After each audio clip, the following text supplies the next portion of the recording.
Welcome to MoCA. We are ecstatic to have all of these wonderful artists with us this morning and their amazing artwork up at the museum right now. This is an incredibly historic moment of celebrating the 50th anniversary of AfriCOBRA as a collective, and for us really honoring the work that these artists have done and sharing it with the Miami community. And during Miami Art Week, we're happy to extend our exhibition to a really wide audience.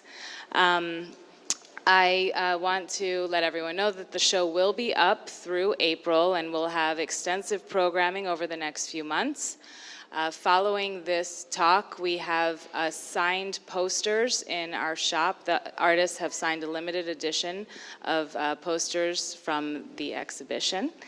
And I won't keep you much longer. Let this get started. Here with us today is Donnamarie Baptiste, who is a cultural arts producer, has worked with organizations like Art Basel, Performa, and Creative Time, and has produced exhibitions and performing arts across many disciplines over many years, and we're very happy to have her here today. Thank you to MoCA and to Shauna for having me here today. I'm ecstatic and cannot wait to let this conversation begin. So I want to first start by introducing all of the artists that we have here. I had you in order of how I thought we were going to be sitting, but not necessarily. So you guys can just kind of wave so everyone knows who you are. So we have Sherman Beck, Jae Jarrell, Wadsworth Jarrell, Napoleon Jones-Henderson, Carolyn Mims Lawrence, Nelson Stevens, and Gerald Williams. So let's get this conversation started.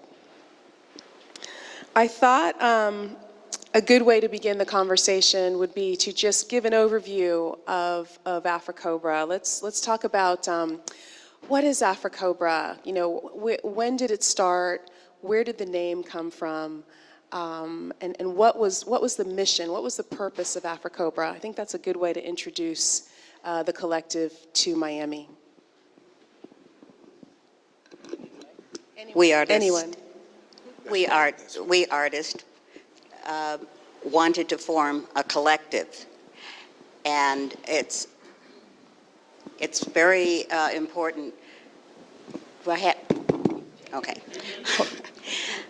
It's very important that we register our efforts in the focus of our work to our community, and it was of import to us that our people would get messages from our work, that when they're exhibited, that they're not interpreted by someone else, but that we make our intentions known on the canvas.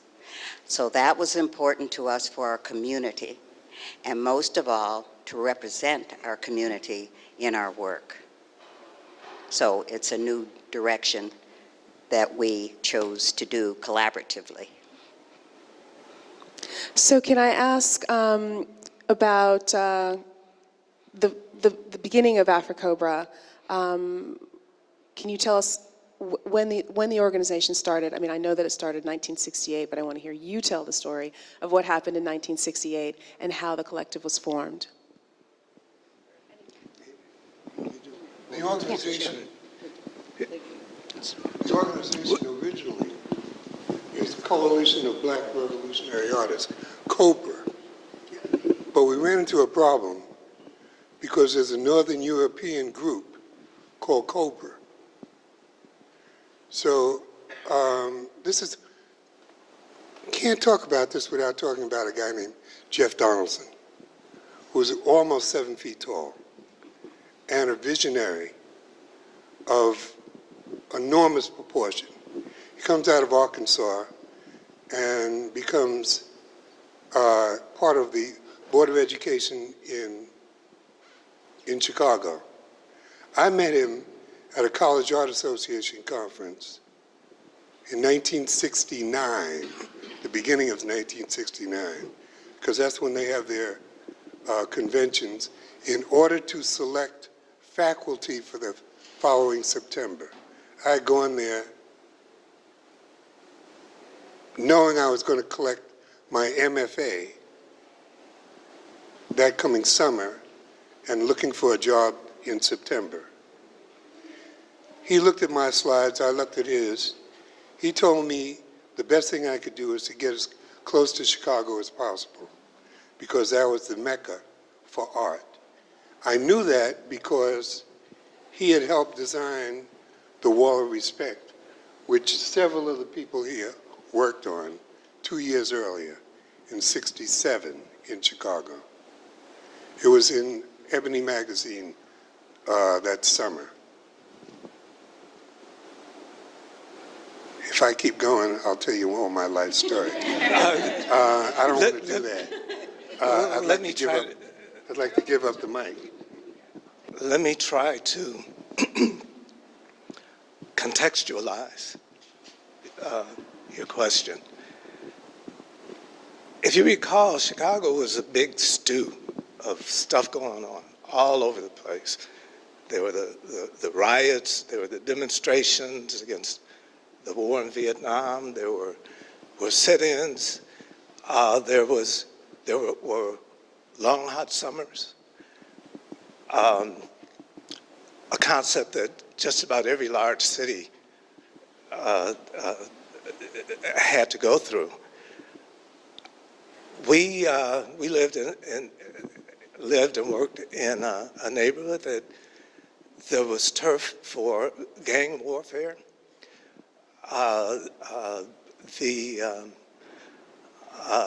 There was warfare between the gangs and between the gangs and the police, and it was a very emotionally charged period of time.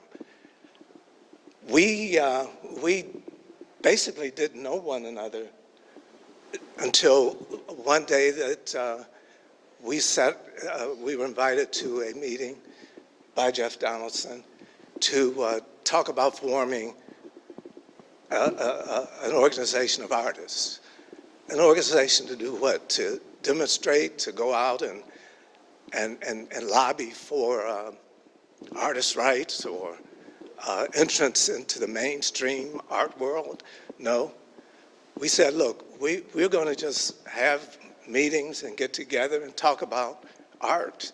And if you know art in this country, it's very Eurocentric. You can't go through at that time especially, through an institution of higher education and not have to be grounded in European ways of doing things, because most of what happened in America across the board came from Europe. And this was especially true of art education. All of us were founded, all of our art education was founded in European modalities. So we came together and we decided, well, let's focus on us, what our sensibilities are, what we believe, what our origins are, what our history is, and see what we come up with. One meeting after another, you know, meetings get to be meetings, just that, and then people fall by the wayside. But we stuck it out. You know, we all had our individual egos and interests and life outside of one another. But we stuck with it, and through those meetings, ideas developed. We heard the voices and thoughts of Frederick Douglass and Marcus Garvey and all of those. There was a confluence of their voices, and Malcolm X and Martin Luther King and all of those voices came together at the same time. And I think I should reserve a little more for someone else. Wadsworth? I'm Wadsworth Jarrell. The beginning of AfriCOBRA started in '68, but in 1967, we created the Wall of Respect, which was an outdoor mural on the face of a building. And some of us from AfriCOBRA had worked on it. That included myself, Jeff Donaldson, and Jones had worked, the beginning of AfriCOBRA had worked on the Wall of Respect. And later Carolyn Mims joined, who also had worked on Respect. So Jeff Donaldson, this was basically his idea. He was doing his doctorate degree at Northwestern University in Evanston, Illinois. And he was in an outdoor fair, a very small one. There was no customers, everybody's talking in the little exhibit. So Donaldson talking about forming a collective. And so we invited people to come to a meeting at my, which became the headquarters of AfriCOBRA later. And the first people there in 1968, we called the founding members, which was myself, Jeff Donaldson, myself, Barbara Jones, who's passed on, Gerald Williams, and Jae Jarrell. So we joined to create, our main goal was to create a new language, which would be an African American aesthetic or black aesthetic that we worked on. And to do that, we formed, created a philosophy with the 12 principles in it. And we all subscribed to those principles when we worked in our work. You didn't have to use all 12 principles, but some of the principles were required, like especially color, which we call Kool-Aid colors, was introduced to us by a textile designer, Bob Page. The Kool-Aid color didn't come from the product Kool-Aid. We spelled it C-O-O-L-A-D-E. It came from the colors that African Americans was wearing in the 60s. They was wearing bright colors, and they called them Kool-Aid colors. So Page introduced this to the group, and we all laughed because it sounds sort of vernacular. So, but we adopted as our first principle. And the five of us created all of the philosophy and stuff. So, and we had small exhibits around Chicago.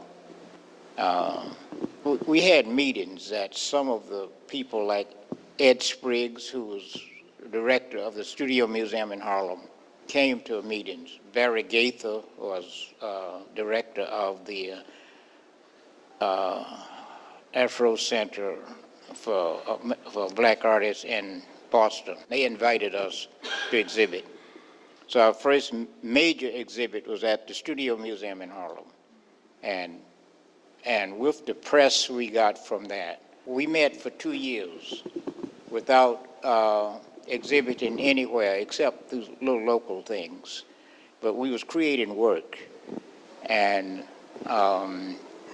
so the first major exhibit we had was 1970, and that was at the Studio Museum. And it showed travel all around to Boston. It traveled back to Chicago. And the first images we made First two images that we made was a theme. The first one was a black family. And all of the founding members, at least, created a black family. And then the next one was a theme.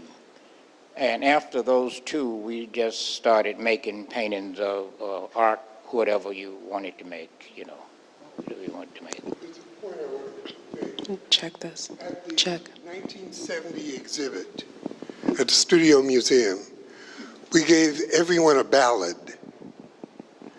And we asked them if you could afford to have pieces from the exhibit, which one would you like to have most?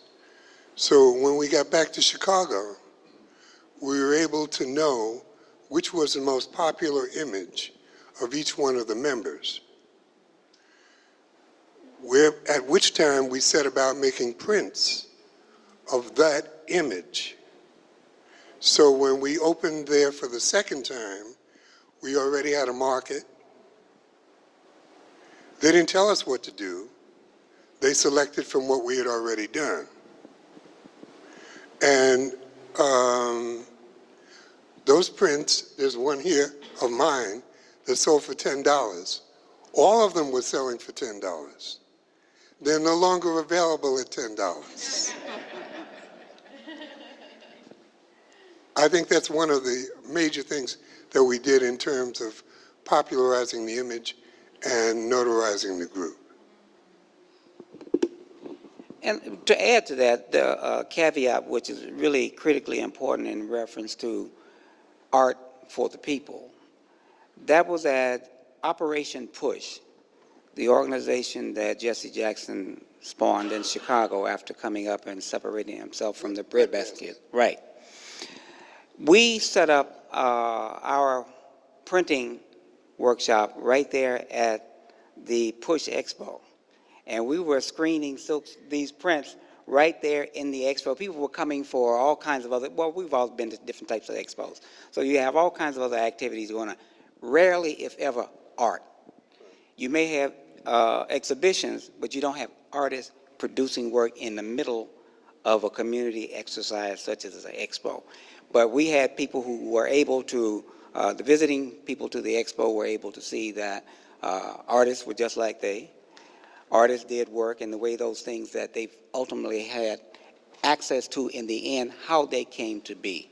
And so it was an instrument by which not only did we have these community relationships within our own collegiality of individuals, but we also had it with the larger community.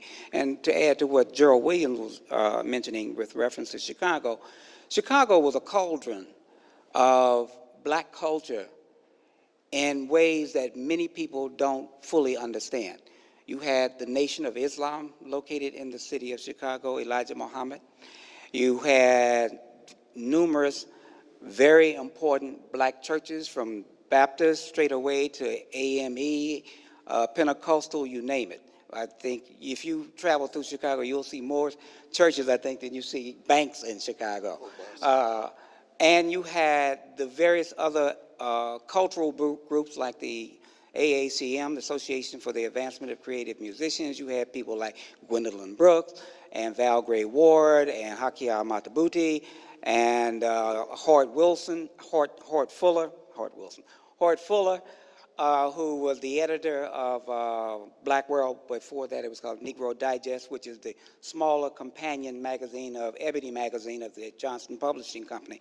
So you had a wellspring of all manner of political, social, cultural, and spiritual activity happening in Chicago that was not really as defined by your affiliation with whether you were a Muslim or a Baptist, because we all went to the same church, which was the black community.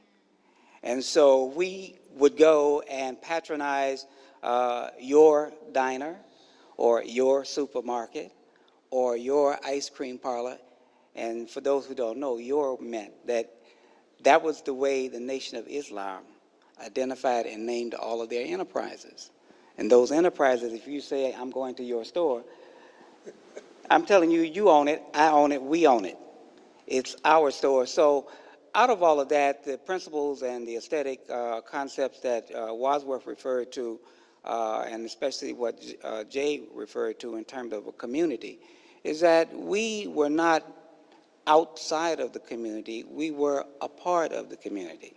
So as artists, we were just simply people who had a gift and a passion that we shared with the larger community, and I would say very much the same way every minister of whatever denomination shared their passion with that same community.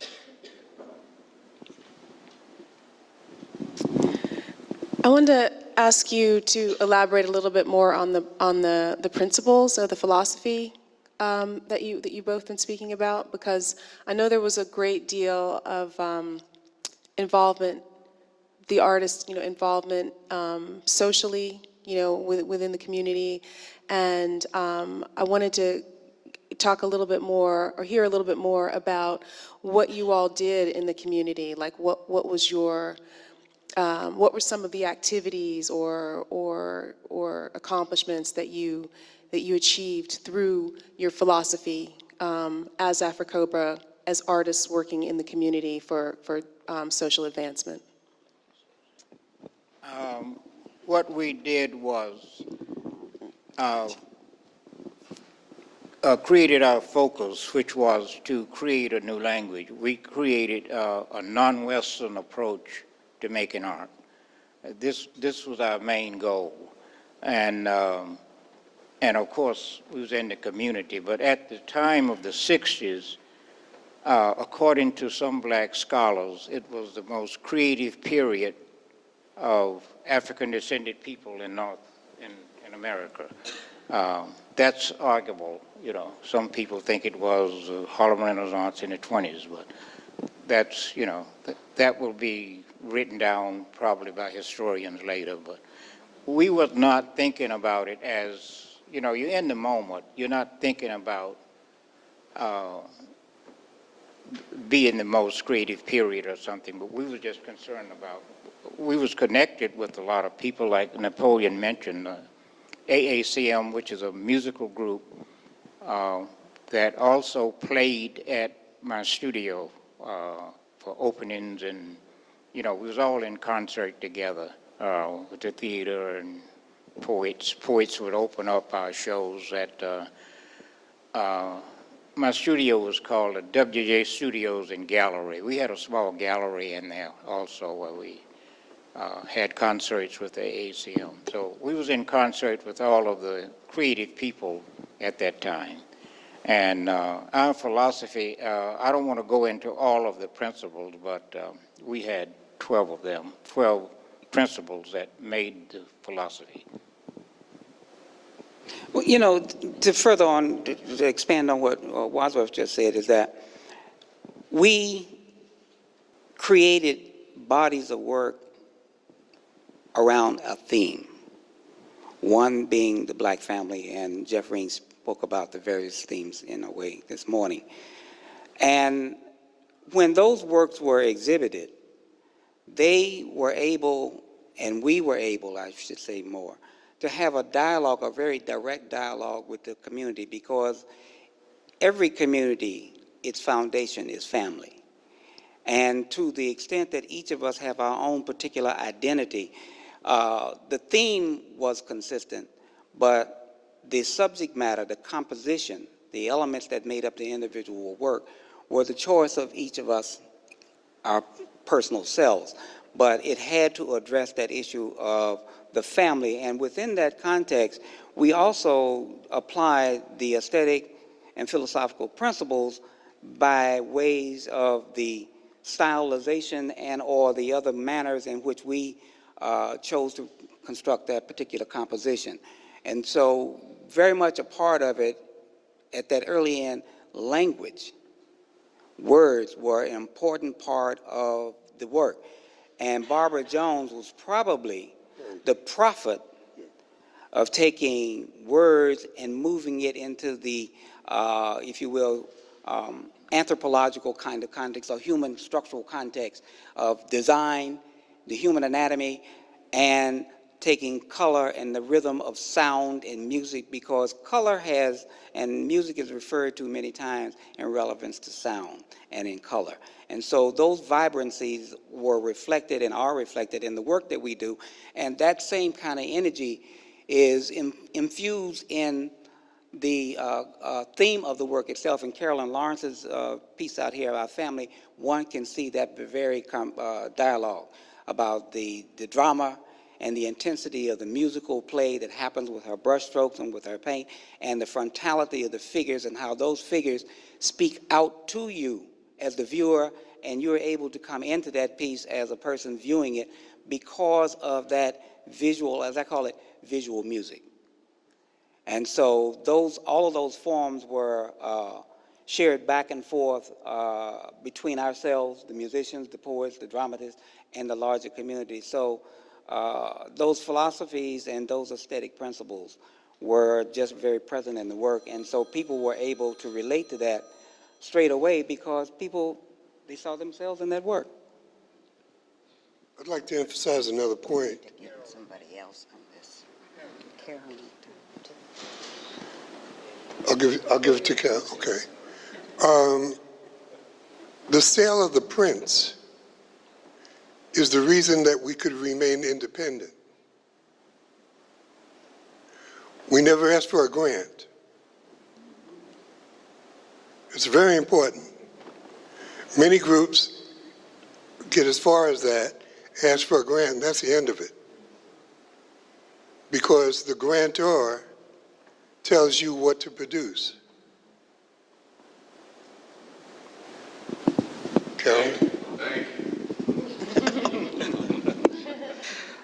Well, I am a transplant from Houston, Texas, so at the time when all this very stimulated environment in Chicago was going on, I had I had been working in Gary, Indiana, in elementary schools, so I was so happy to see other artists and to begin to talk with them and to be invited into AfriCOBRA by Jeff Donaldson. So I just had Ray, my son, in '68, December.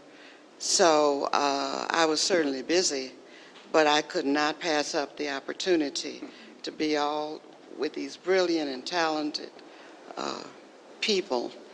That theme of the family, I was thinking, well, there's some other situation we're leaving out of this picture, and I knew that our emphasis was on strengthening the family, bringing it together, and reminding our own people of how far we have come because we have relied on our families. So, but I was thinking mother and child. So that's the reason my painting, in my painting, I left out my wonderful and most supportive husband over there. And I decided to take that approach. So,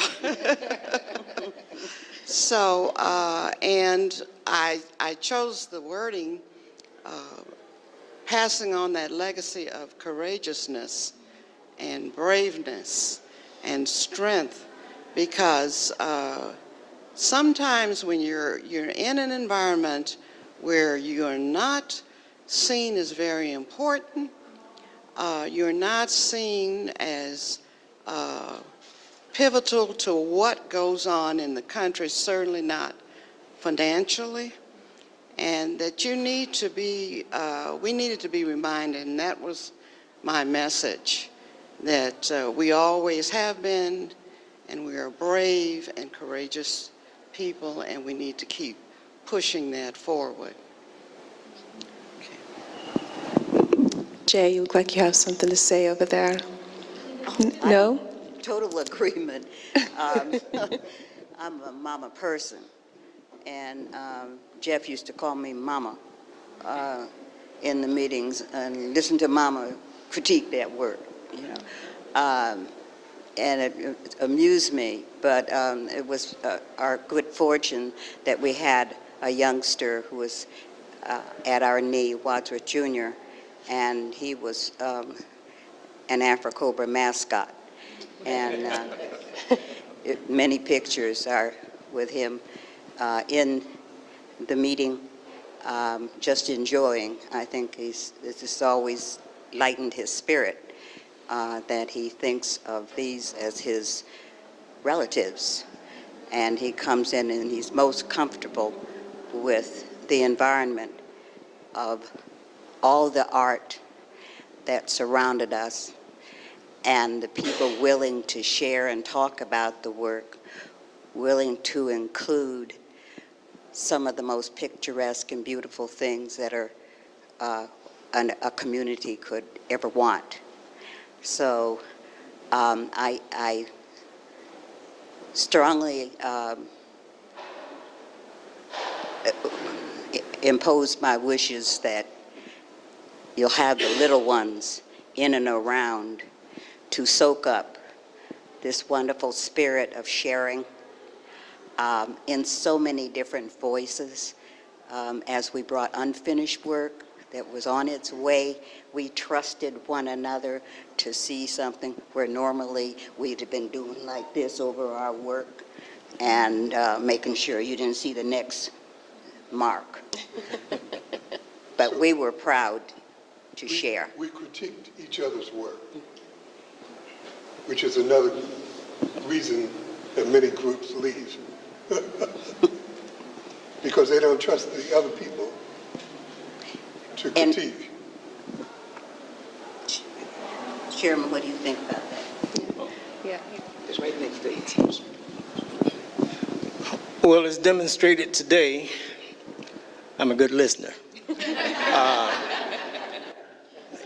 And because I don't know as much as the rest of them about the formation of the group, but when I was invited in, we keep mentioning Jeff Donaldson. Jeff Donaldson found me somewhere, invited me into the group, and immediately I found a new family.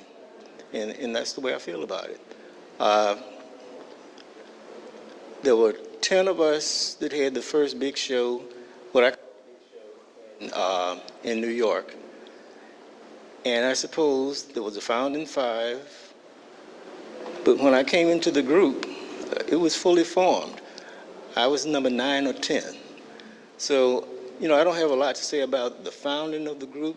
The philosophy was mostly in place. But I do remember sitting in some of the meetings and making a contribution, a small contribution every now and then, especially in the area of the critiquing and having my work critiqued. It was a big step for me. I can remember some of the things that were said, and I took it to heart and was applied to my work. I still use it today. But I don't have a lot to say about the AfriCOBRA philosophy. Like I said, it was fully formed, but my place in it was like joining a family, like being welcomed into a family, because my blood relatives, the first blood relatives, we're all blood relatives. My first blood relatives support but not understand that an artist has to create art to live. Not to prosper necessarily, financially, but to live. Well, that leads me right to my next question, because I wanted to ask you all how your families felt about you becoming artists at a time when economically, Black people were and still are in many ways economically disenfranchised. How did your families feel about you deciding to be artists? I do know that that you're all educators, but I wonder when I remember having the conversation with my parents saying, I think I'm gonna study art. and the silence at the table was deafening. So I'd love to hear what your parents thought and your families thought. I was never discouraged, supported, but not necessarily understood. Could I share my vision? At the moment I had an opportunity to express my art. I was at the school, the Art Institute before. I joined AfriCOBRA, and I was in the Department of Fashion Design, and I sort of was told the story, I think, by magazines, all advertising, and all influences on fashion, that I didn't really see someone like me. So following some of the movement of family members that had been wise enough to start their own businesses for independence and support of their families. My grandfather, who was a tailor, was somewhat of his methods and his talent was passed on to me because he had passed by the time that I was interested in fulfilling that field. But my family members shared some very fine qualities that he had and a good eye, and I carried that with me to do fashion. But I had an uncle also who owned a store in town, and it was a haberdashery.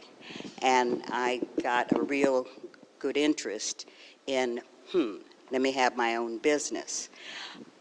So I made up my mind in the beginning that the way to circumvent the pushback or any possibility of thwarting my dreams is I'm going to be in business. So whatever I make, I think in terms of selling. If it's a cake, I sell it. I start a bakery, I sell it.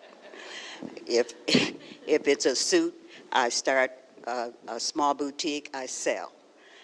But I've been in a lot of games, and I make them my showcase. And that's the way I roll, so as to make sure that I'm counted in.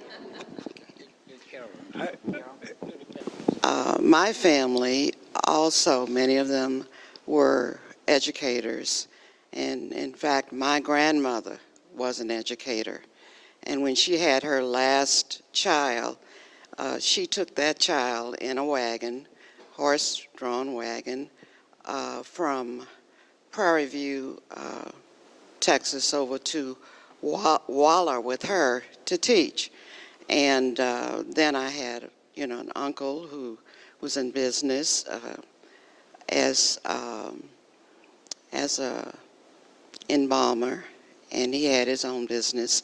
So, and I had an aunt that was a nurse, another aunt that was a musician and had her own group in the earlier years, and they played in Chicago, and she was an educator as well. So I came from people who, it wasn't hard to get the message from them that you need to extend your education as far as you could, and to certainly put yourself in a position where you can make a living.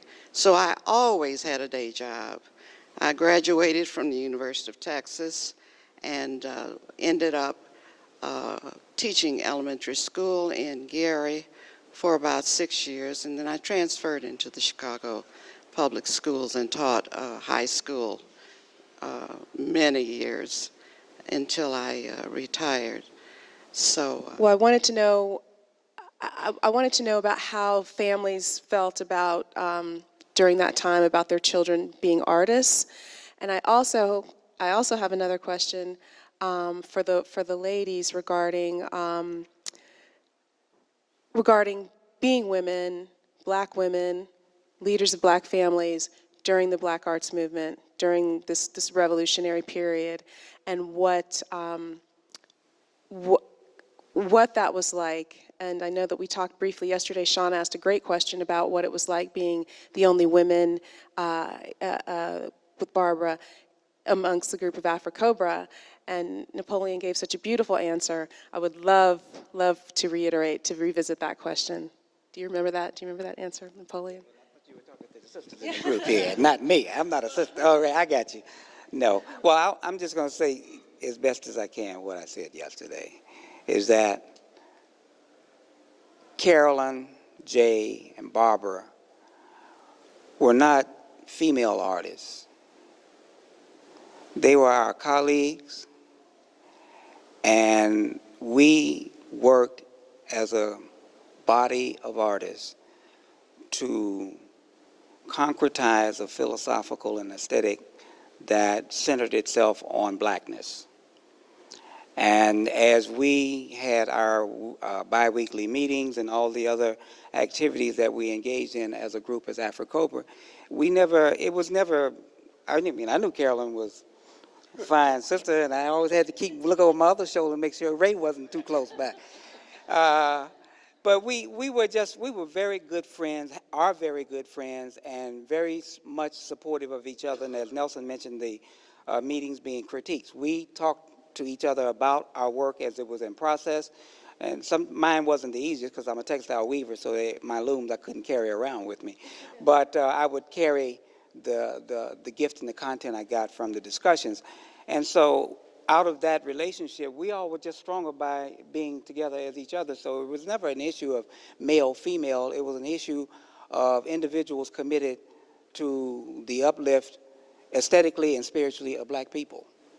So it wasn't any of that. That wasn't even there. Did I do it? Yes, you did. You're doing real good.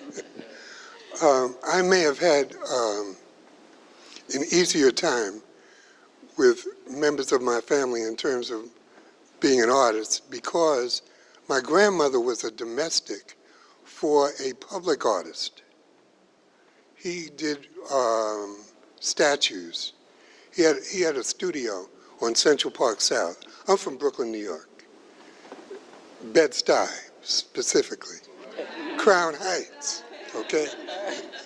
They're from Chicago, Houston, different stuff like that.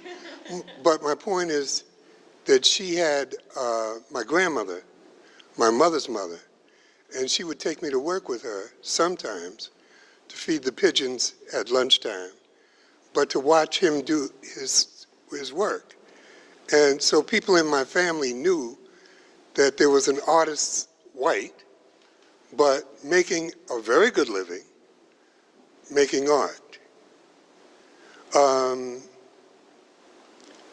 I've always been inclined to art. I started teaching junior high. I was in Cleveland at that time. I was a member of an art group, but we had no political ideology. We just had a place to work. And the politics was left kind of outside, and everybody knew about National Geographic magazine, and everybody tried to draw as close to that as they could. And that seemed to tie a lot of us together because everybody had National Geographic for collages because of the clay. They have good paper. And yeah, it's very important. Oh, by the way, Romare Bearden used thinned down wallpaper paste. I asked him. I couldn't help it because all of my collages, they were like rocks, nothing. You know what I'm talking about. So I was a junior high school teacher. I worked at the Cleveland Museum. I went back, did graduate work, and I retired in '03 as Professor Emeritus from the University of Massachusetts Amherst in the art department and in the Du Bois department, W.E.B. Du Bois. So I've always been involved in art, but my major contribution has been through murals. And if you're ever in Tuskegee, I did the 100th birthday, the centennial for them. And I used to like scaffolding and stuff like that. I'm a little old for that now. But I treated it like monkey bars, and we had a great time. Yeah, thank you very much.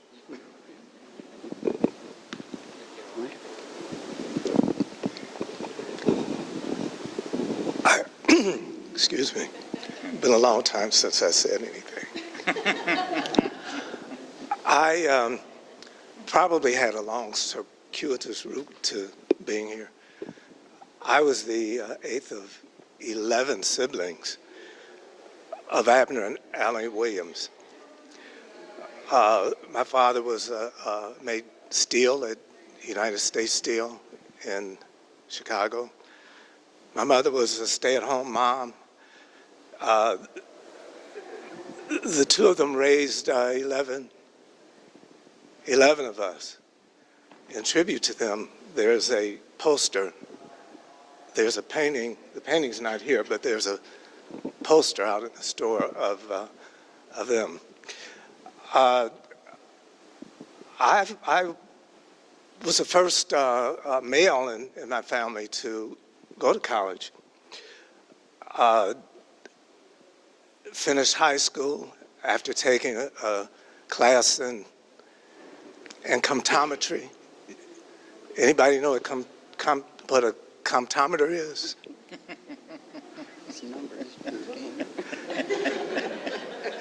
It was your class. Not me. When I applied for a job as a comptometer, the Spiegels. Anybody, you remember Spiegels? The personnel officer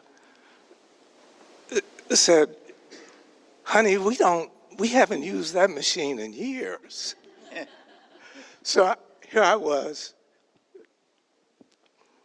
a comptometer, using an obsolete machine, coming out of a high school, which, as a matter of fact, graduated Richard Hunt, Archibald Motley, L.J. Couture, and Richard Hunt, who was part of my inspiration to go into art. After seeing an article on him winning a prize at the Art Institute of Chicago, and I said, boy, you know, it's good to see somebody in the newspaper beside a basketball player, a football player, or the like. Went to, my backup plan was to go to college as a budding business major, studying accounting.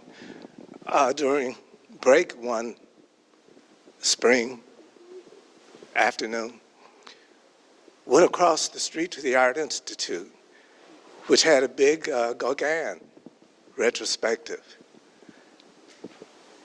And it blew me away. You know, I said, hey, I can do that.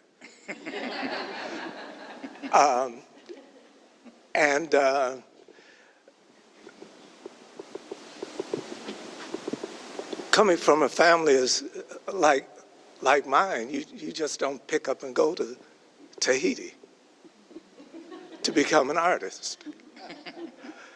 I got close. I wound up on Okinawa as a member of the Air Force after realizing that the midterms and finals did not consist of daydreaming about going to Tahiti.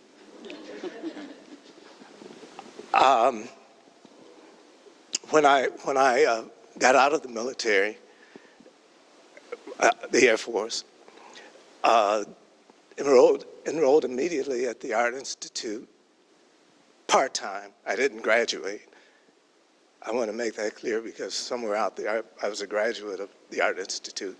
I didn't graduate, but I attended classes there and classes in design at the Community College of Chicago. Around that time, I met Jeff Donaldson. He was teaching at a college that I was on the staff at, and at the same time sharing a building, studio in the building that Wadsworth and Jae were in. Things just kind of cascaded upward from there.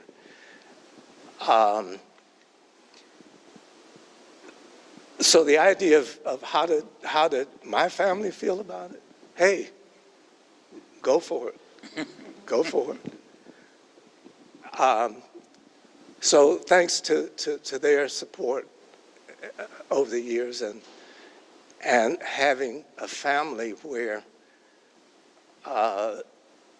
we stayed together. You know, you have to admire people who raise 11 children in a city like Chicago. And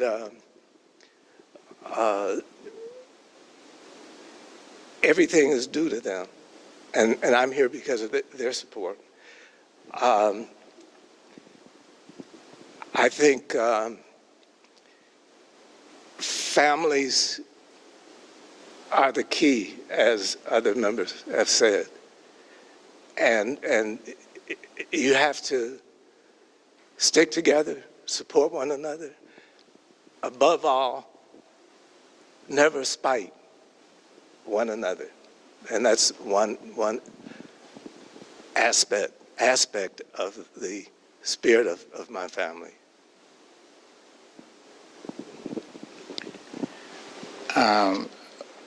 My feeling about my family and me being an artist, I grew up in a family of 2 girls and 4 boys, and all of the boys could draw, you know, much better than I could, because I was the youngest of the 6. I was the last member. So, and I was influenced by them drawing a lot, and I'm the only one pursued it. And between my mother and I, it was like written in stone that I was going to be an artist. And this is all I ever wanted to be. And in grammar school, I, you know, did the usual things. I worked and made the decorations for the bulletin boards.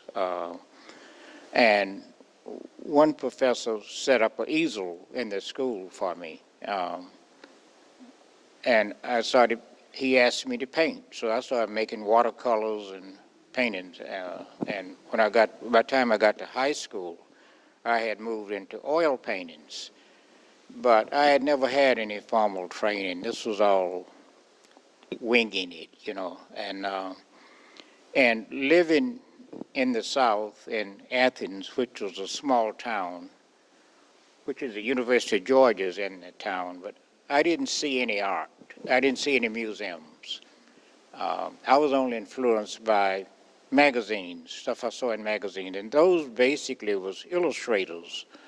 And this is what I wanted to be. I wanted to be an illustrator.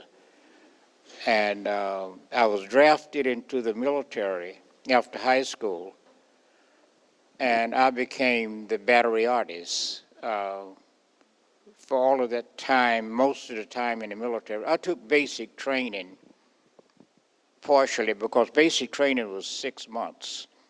And, you know, I learned this stuff. You learn it in spite of yourself because they drill it into your head over and over and over. So you hear it in your sleep. So, but I was the battery artist, and what I did was sit in the day room and make signs for the battery, for the company. And in between, I would do portraits. I did portraits of the first sergeant and all of this stuff. So once I got out of the military, I moved to Chicago, and I enrolled in my first introduction to formal art training was enrolled at a school called Ray Vogue School of Art. in night school. You know, I took a day job, of course, and after a year there, I enrolled in the School of Art Institute during the day. I quit working and just went to the School of Art Institute during the day, and I went there 4 straight years. And after that, you know, I just started getting in exhibits and stuff around, and that was, but it was always, my sisters, everybody knew that I was going to be an artist, and because that's all I ever wanted to be.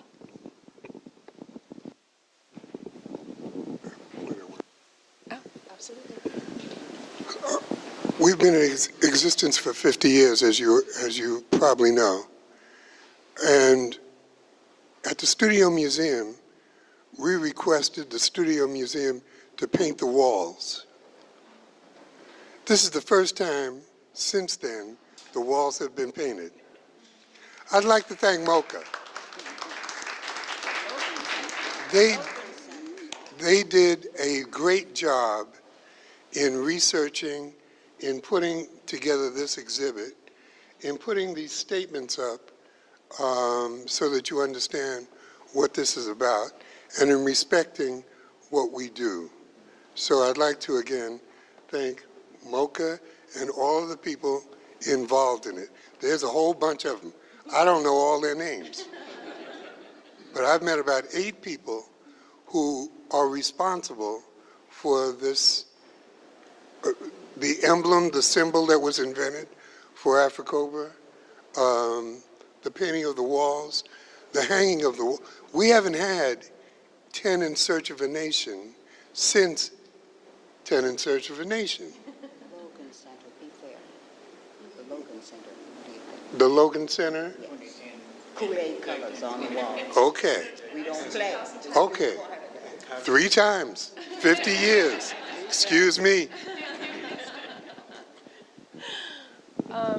I think, should we open it up for some questions from the audience? Yeah. Yeah. So oh, you want to say one thing? Well, sure. Okay. Of course. Of course. I just I want to mention that I wrote a book on the first 5 years of AfriCOBRA. It's being published by Duke University, and it's going to the press now. So it's supposed to be out September of 2019, or the fall of 2019. It should be out. You should be able to see it. It's the name of the book is AfriCOBRA: Experimental Art Toward a School of Thought. So we can take 3 questions from the audience, and then afterwards, the artists are going to be here for a little while. So if you have any questions that you want to ask, then you can ask the artists directly. So you take 3 questions, so make them good. Ready? Okay.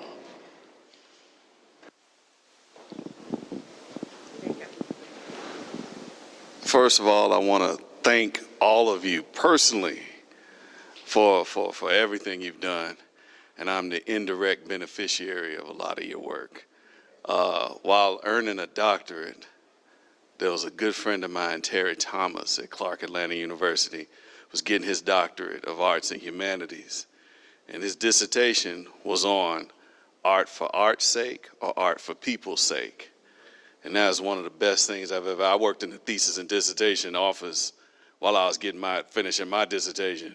And that was one of the best things I've ever read, because he came out with the conclusion after interviewing a number of you all. Thank you for that too. Terry thanks you too. But it came out with the conclusion that it has to be art for people's sake. We're not in the luxury, the so-called black people, not in a luxury to have abstract notions. We have to be very purposeful. And I'm so glad you use the term our store, our school, our religious institutions. We seriously need that now, because at a lot of our HBCUs, and I'm so blessed to be at 2, at one right now, South Carolina State University, getting a teacher certification program, but I go on all night about HBCUs, but a lot of our HBCUs are in trouble now because we have chairpersons who are from outside of the community. Nothing wrong with that. Don't get mad, white folks, but they're outside of the community, and they do not understand the students, and they don't have the philosophy of education for the people's sake. So I want to thank you for that. And I don't have a question. I lied to you. You know, that's a good lie. I just wanted to tell you thank you. Thank you, Mama. Thank you, Daddy. And thank all of AfriCOBRA. If I get a tattoo, it's going to be AfriCOBRA. Okay, Do you have another question? Here we go. Excuse me. So I actually have a question. Thank you as well for coming and sharing with us. I am thrilled that so many of you are able to come and give your experiences. I am a professor and live in the state of Connecticut, and learned that as a result of Malcolm X's assassination, the Black Arts Movement began, and AfriCOBRA was an outgrowth of that. I just want you to share a little bit about whether that is valid. Was it really on the heels of Malcolm X's assassination that your group gained energy to do what it did? And fast forward to today, we have the Black Lives Matter movement. What would you say to Black artists in terms of them finding energy to do something similar to what you did back during the era that you were formed in '65, I believe it was? That was my last question. It was great. It was fantastic. Thank you. To the artists of today, of which there are many, many, many, many, and very many, many, many successful artists, I think the important thing is to gear yourself toward reflecting the spirit of the age.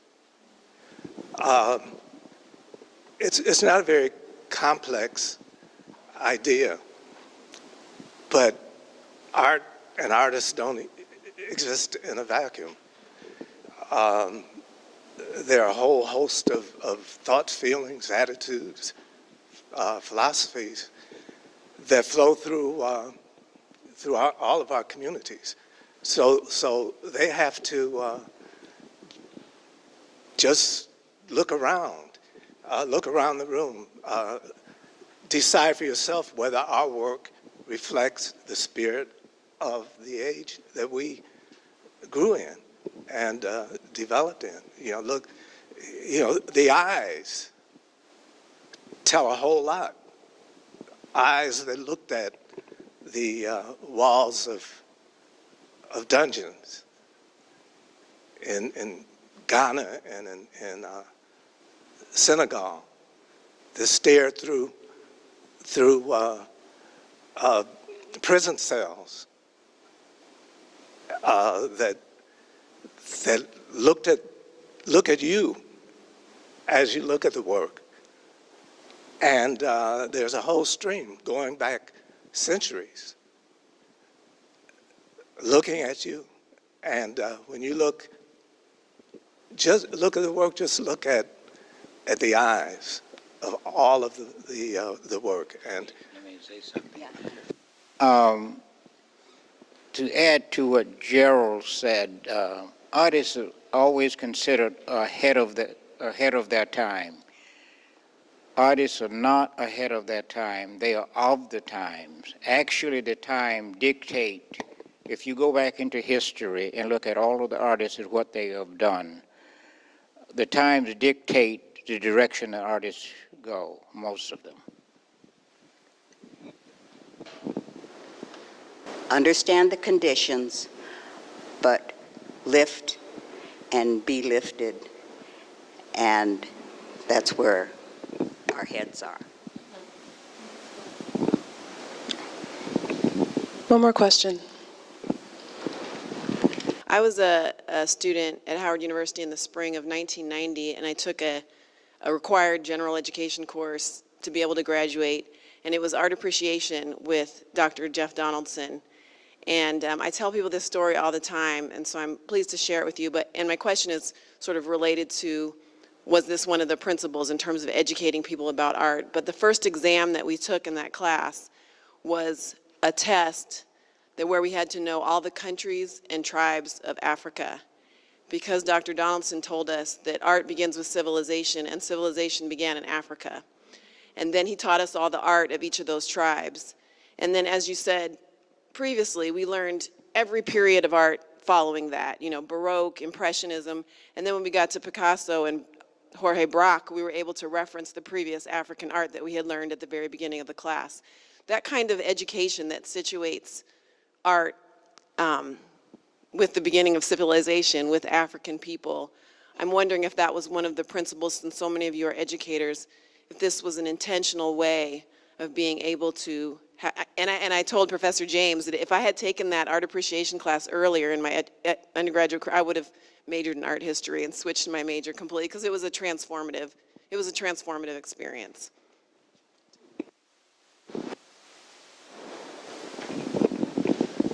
I too am very pleased that you had the opportunity to be under the influence of Brother Jeff, as we all have been.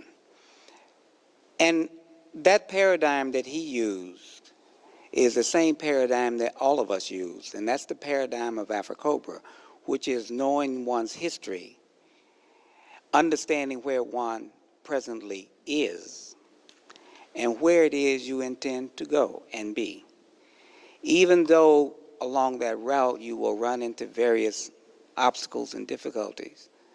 But this is in regard to your question and the sister in the back, the relationship to Malcolm's assassination and the Black Arts Movement and today, that if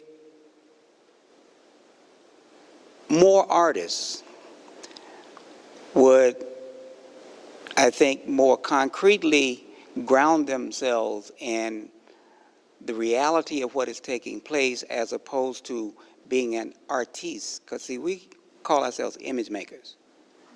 And there's a distinctive difference between being an image maker and an artist or artiste. And that there are situations that are not focused, not that it was then, on a single black important man of the times who is assassinated, but Black Lives Matter is responding to all the other smaller Malcolms. So, there you go.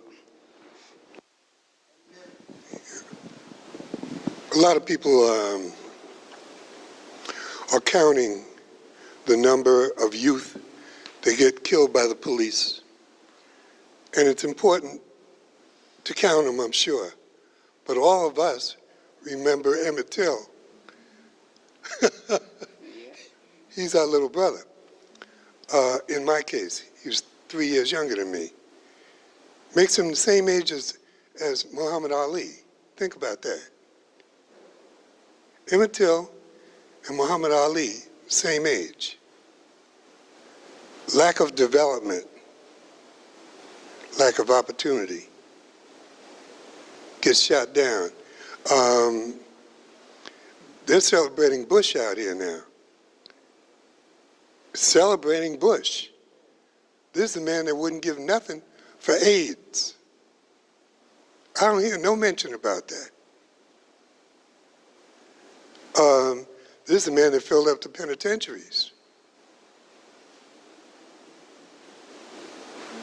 So it is important to be aware of what's happening at what time, because I just started writing down AIDS, the Iraq War, the Cold War ended and began again, Panama, Noriega, the Contras,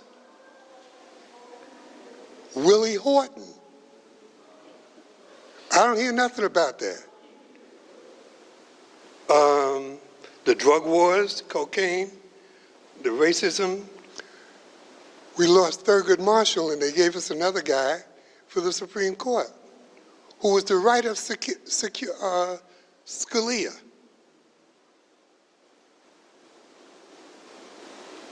I have a short list. Thank you very much. Yes, sir.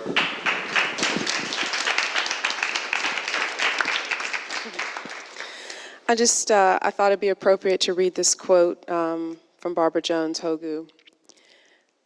Artists have a role in changing society, and in doing so, they don't have to make a false choice between their social responsibilities and artistic excellence. So on that note, I think we will wrap it up. Unfortunately, it's been such a wonderful talk. Thank you all so much for being here. Thank you to Mocha, thank you to Shauna, thank you to Jeffreen for curating this beautiful show. The show is up until April 7th, so tell your family, tell your friends, tell everyone to come see the show. And like I said, the artists will be here for a little while if you have any questions, if you'd like to speak to them directly. And don't forget to go to the gift shop, check out those beautiful poster prints. Gerald and I were going to make a little comment about collecting and investing. So this is a good way to start. You buy what you can afford, buy what you love, but support your local artists, support your galleries, support your museums, and thank you.